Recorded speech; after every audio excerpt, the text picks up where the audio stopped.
অৱশেষত ধৰা পৰিল কয়লা খননৰ মূল মাষ্টাৰ মাইণ্ড। এই ভিডিঅ'টো সম্পূৰ্ণকৈ চাব আৰু আপোনালোকৰ নিজৰ মন্তব্য আগবঢ়াই থৈ যাব। আজি মই আনিছোঁ এটা বিশেষ প্ৰতিবেদন, ঠিক আছে? সম্পূৰ্ণকৈ ভিডিঅ'টো চাব আৰু যিমান পাৰে ভিডিঅ'টো শ্বেয়াৰ কৰিব, সকলোৱে জনাটো দৰকাৰ। মানে যাতা কথা আপুনি উত্তৰটো দিব নিশ্চয়। আপোনালোকৰ 2 নম্বৰী কথা মই আপোনালোকে উত্তৰটো দিব। আপুনি মই কথাখিনি আপোনালোকৰ 2 নম্বৰী কথা শুনিবলৈ মই উত্তৰটো লৈ লৈছো, তাৰপিছত মই আপোনাৰ নিশ্চয় কৰ্ণাকান্তক লৈ যি ৰাজনীতি কৰি আছে মই ৰিয়েকশ্যন ল'ম। এক মিনিট কেজুৱেল এটিটিউড লৈছে। ঠিক আছে, ৰ'ব মানস, এক মিনিট। মই এইখিনি প্ৰত্যুত্তৰখিনি জানিব লাগিব। তাৰপিছত এই মুহূৰ্তত মানস কোঁৱৰ আছে আমাৰ সৈতে, তেওঁ ৰাইজৰ দলৰ মুখপাত্ৰ। আৰু মানস কোঁৱৰৰ আমি যিমান দূৰ জানো, মানস কোঁৱৰৰ গাঁওখনতো যথেষ্ট পৰিমাণে বানে আচলতে সন্ত্ৰাসৰ সৃষ্টি কৰিছে বা যথেষ্ট ক্ষয় ক্ষতি হৈছে মানস কোঁৱৰৰ গাঁওখনতো। গতিকে মানস, আপোনাৰ ওচৰলৈ আহিছোঁ। বৰ্তমান স্বাভাৱিকতেই এতিয়া যদিও পানী বঢ়া নাই, কিন্তু এতিয়া নতুন সমস্যাৰে যুঁজি আছে মানুহখিনি সেই বৃহত্তৰ অঞ্চলটোৰ। গতিকে সামগ্ৰিকভাৱে আপুনি এজন স্থানীয় যুৱক হিচাপে আপুনি জানেই দাঁতি কাষৰীয়া অঞ্চলসমূহত কি হৈ আছে, কেনেকৈ হৈ আছে, ক'ত হৈ আছে। আৰু আশংকা এটা কিন্তু আগৰ পৰাই আছিল যে কোনোবা নহয় কোনোবা এদিন নাগা পাহাৰ খহিব আৰু খহি আমাৰ অঞ্চলসমূহ কিন্তু যথেষ্ট বিপদৰ সন্মুখীন হ'ব লাগিব। কিন্তু এই ক্ষেত্ৰত কি হ'ল আচলতে? আপুনি কি ভাবে যে ক'ৰবাত কাম কৰিব লগা ঠাইত কাম নকৰাৰ বাবে আজি এই পৰিৱেশ পৰিস্থিতিৰ সূচনা হ'ল নেকি? মানস দা, প্ৰথম কথাটো হ'ল মোৰ গাঁওখনৰ নাম চেতিয়া সন্দিকৈ গাঁও আৰু মোৰ ঘৰৰ ভিতৰত 5 ফুট পানী উঠিছে আৰু 1 ফুট পলস পৰিছে। গতিকে ইয়াৰ স্থানীয়ভাৱে ইয়াতে কি হৈ আছে আমি ভালকৈ জানো। গতিকে বিজেপিৰ মুখপাত্ৰ দেৱজিৎ মহন্তৰ দুটামান কথা শুধৰাই দিব বিচাৰো। এই বানটো প্ৰাকৃতিক বান নহয়, এইটো এটা মানৱ সৃষ্ট বান। আচলতে আমাৰ ঠাইবিলাক, আমাৰ বিহুবৰ, চন্তক বিহুবৰ, চৰাইদেউ, এই ঠাইবিলাক যথেষ্ট ওখ ঠাইত আমি আছো। আপোনালোকে জানে যে চুকাফাই প্ৰথম ৰাজধানী চৰাইদেউতে কৰিছিল, আটাইতকৈ ওখ ঠাই, য'ত বানপানী হোৱাৰ কোনো চান্স নাই, তাতো বানপানী হ'ল। এতিয়া গোটেই কথাটো হৈ গ'ল কি যে এই বানপানী হোৱাৰ মূল কাৰণটোৱে হ'ল কয়লা খনন আৰু শিল খনন। আৰু এই কয়লা খনন আৰু শিল খনন আজিৰ পৰা বুলি নহয়, 2016 চনৰ পৰা ব্যাপক ৰূপত নগাপাহাৰ খন্দাৰ কাৰণে এই কয়লা খনন কৰাৰ কাৰণে, নগাপাহাৰ খন্দাৰ কাৰণে এই বানপানীয়ে প্ৰলয়ংকাৰী ৰূপ লৈছে। আৰু এই কয়লা খননৰ মূল মাষ্টাৰ মাইণ্ডবিলাক কিন্তু আজি বিজেপিতে আছে। আজি আপুনি যদি চায় যে বিভিন্ন মানুহৰ নাম ওলাই আছে।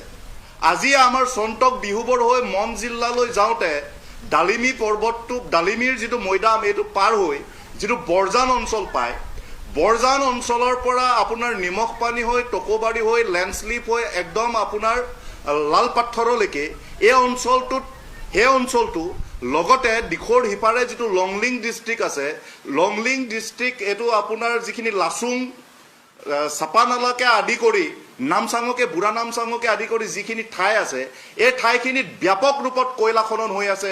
আৰু এই কয়লা খননৰ মূল গেং লিডাৰ হৈ গ'ল বৰ্তমানৰ জলসম্পদ মন্ত্ৰী সুশান্ত বৰগোহাঁই। সুশান্ত বৰগোহাঁইৰ তত্বাৱধানত, সুশান্ত বৰগোহাঁইৰ আশীৰ্বাদত এই গোটেই অঞ্চলবিলাকত এই কয়লা খননটো হৈ আছে।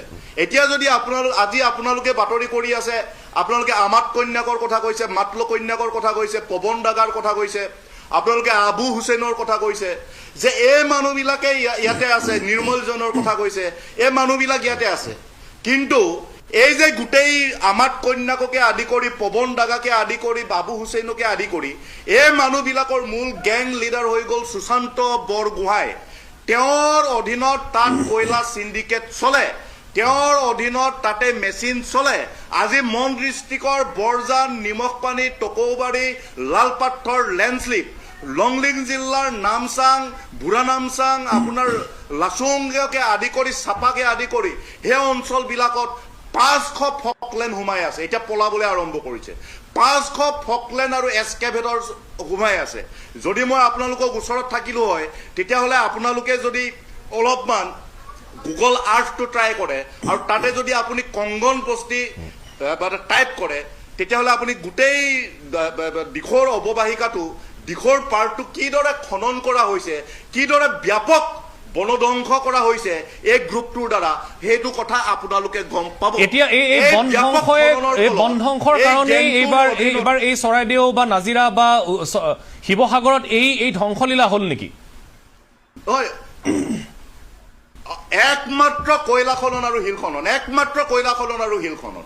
এই কয়লা খননৰ কাৰণে 500 মেচিন তাতে সোমাই আছে। 2025 চনত 500 মেচিনে 500 ফকলেণ্ডে 3 মাহ দিন ধৰি কাম কৰিছে। যদি এখন ফকলেণ্ডে যদি এদিনত 150 ডাম্পাৰ মাটি উলিয়াই, এমাহত কিমান উলিয়াব? ইনটু 3 কৰি দিয়ক, ইনটু 500 কৰি দিয়ক।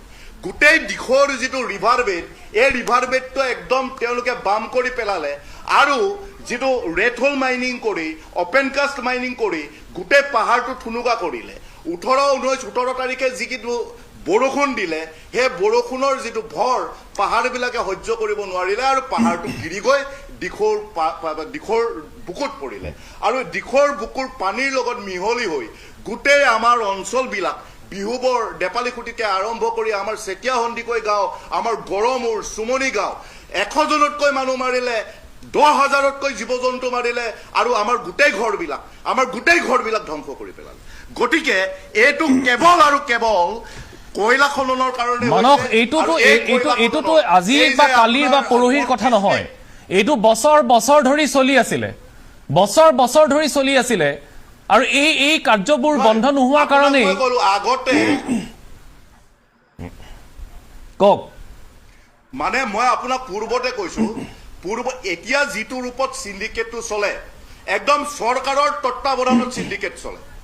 ইয়াতে পীযুষ হাজৰিকা আছে, পীযুষ হাজৰিকাৰ নেতৃত্বত যোৱা বছৰ সিন্ডিকেট চলিলে আৰু সেই সিন্ডিকেটৰ ইয়াতে দায়িত্ব ললে সুশান্ত বৰগোহাঁই। আপোনাৰ এই যিখিনি কয়লা ওলায়, নাগিনীমাৰালৈকে যিখিনি কয়লা ওলায় এই অঞ্চলবিলাকৰ পৰা প্ৰতিখন গাড়ীত 27,000 টকাকৈ, প্ৰতিটো LPত 27,000 টকাকৈ কালেকশ্যন কৰা হয়। গেলেকীৰ পৰা ওলোৱা প্ৰতিখন গাড়ীত 18,000 টকাকৈ কালেকশ্যন কৰা হয়।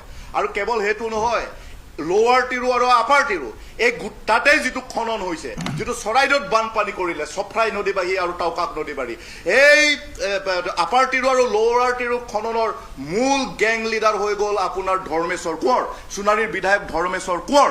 আপাৰ টিৰু আৰু লোৱাৰ টিৰুৰ পৰা ওলোৱা প্ৰতিখন গাড়ীতে ধৰ্মেশ্বৰ কোঁৱৰ গেঙে 18,000 টকাকে লয়। এতিয়া এইটো দিছপুৰৰ পৰা কণ্ট্ৰল হোৱা, এই বিজেপি চৰকাৰৰ ওপৰৰ পৰা কণ্ট্ৰল হোৱা এটা সিন্ডিকেট। কিন্তু মুখ্যমন্ত্ৰীয়েতো কৈছে যে এয়া ভৌগোলিক কাৰণত হৈছে, মুখ্যমন্ত্ৰীয়ে কৈছে। এতিয়া ঠিক আছে মানস, যিয়ে নহওক এইবোৰৰ তদন্ত হ'ব লাগিব, কিন্তু এতিয়া যিটো ধ্বংসলীলা হ'ল তাৰ পাছত ৰাজ্য চৰকাৰৰ ভূমিকাখিনি সঠিক হৈছে নহয়। আপোনাক মই এটা কথা কৈছো, ৰাজ্য চৰকাৰৰ ভূমিকাটোৰ কথালৈ আহিছো। 17, 18, 19 তাৰিখে নাগালেণ্ডৰ মন জিলা আৰু লংলিং জিলাত ব্যাপক ৰূপত বৰষুণ দিছে। 19 তাৰিখে যিদিনা আমাৰ ইয়াত বান আহিলে, বলিয়া বান আহিলে, 10-15 ফুটলৈকে যেতিয়া দিখৌখন বাঢ়ি গ'ল, ওপৰলৈ উঠি গ'ল, মাটি ৰিভাৰ বেডটোক সহায় ৰিভাৰ বেডটো বাম কৰি, সিদিনা 5-6 ঘণ্টাৰ আগত মন ডিষ্ট্ৰিক্টত আপোনাৰ ব্যাপক ভূমিস্খলন আৰু বৰষুণ হৈছে। এই কথাটো কি হিমন্ত বিশ্ব শৰ্মাই জনা নাছিল?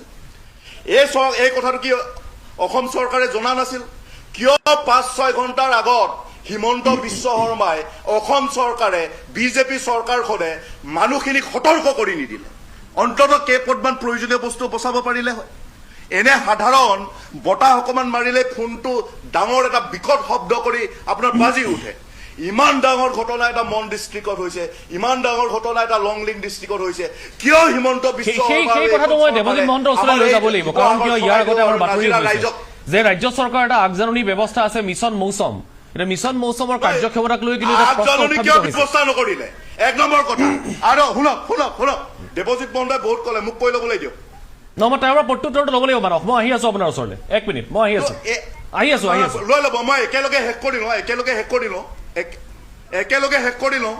কওক শেষ কৰক। এতিয়া মূল কথাটো হৈ গ'ল কি যে আগজাননী নিদিলে আৰু সিদিনাখন আহি কি ক'লে মুখ্যমন্ত্ৰীয়ে যে ইয়াতে কোনো খনন নাই।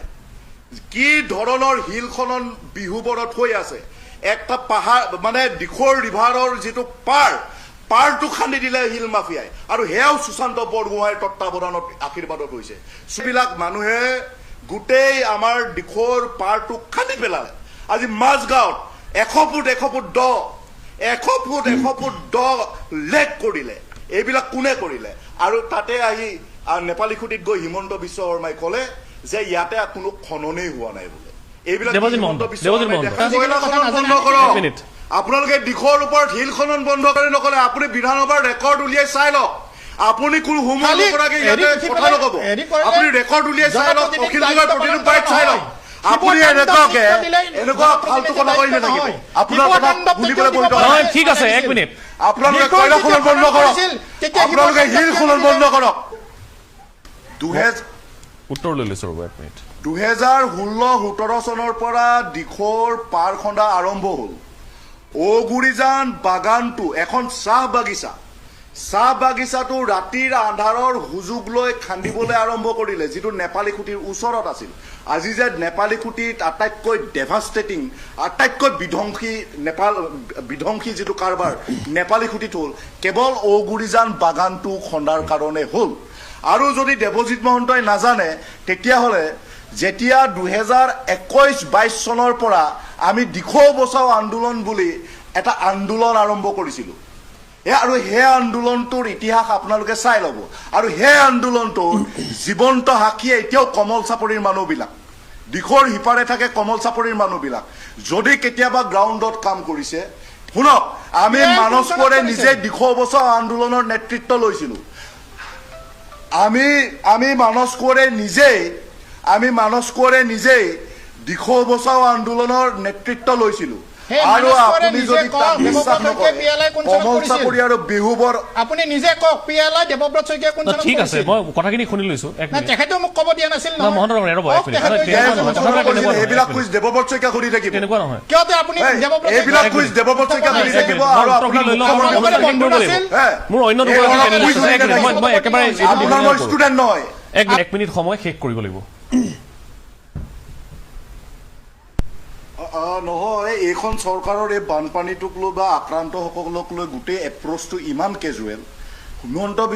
মুখ্যমন্ত্ৰী হিমন্ত বিশ্ব শৰ্মাই ঘোষণা কৰিলে যে 6 মাহৰ কাৰণে কোনো ঋণ দিব নালাগে।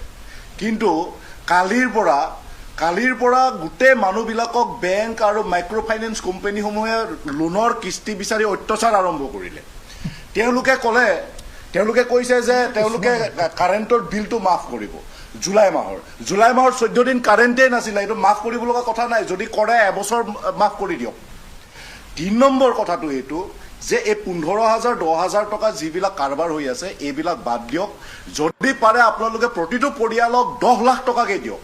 যদি প্ৰথমতে আপোনালোকে 10 লাখ টকা দিব নোৱাৰে, তেতিয়াহ'লে প্ৰথম কিস্তি হিচাপে মানুহখিনিক 2 লাখ টকা দিয়ক, তাৰপিছত 4 লাখ টকা দিয়ক, আকৌ 4 লাখ টকা দিয়ক। এইবিলাক কথা ৰাজ্য চৰকাৰখনে সিদ্ধান্ত লওক। কিন্তু মুখ্যমন্ত্ৰীয়ে ঘোষণা কৰি দিয়ে যে 6 মাহৰ মৰাটৰিয়াম আমি দিলোঁ।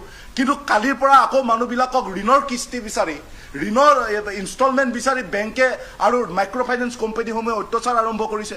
এইবিলাক হিমন্ত বিশ্ব শৰ্মাৰ যিটো কেজুৱেল এপ্ৰ'চ, নিশ্চয় কেজুৱেল এটিটিউড এই বানপানীটো, ঠিক আছে, মই আমি ভাল পোৱা নাই। মই ধন্যবাদ।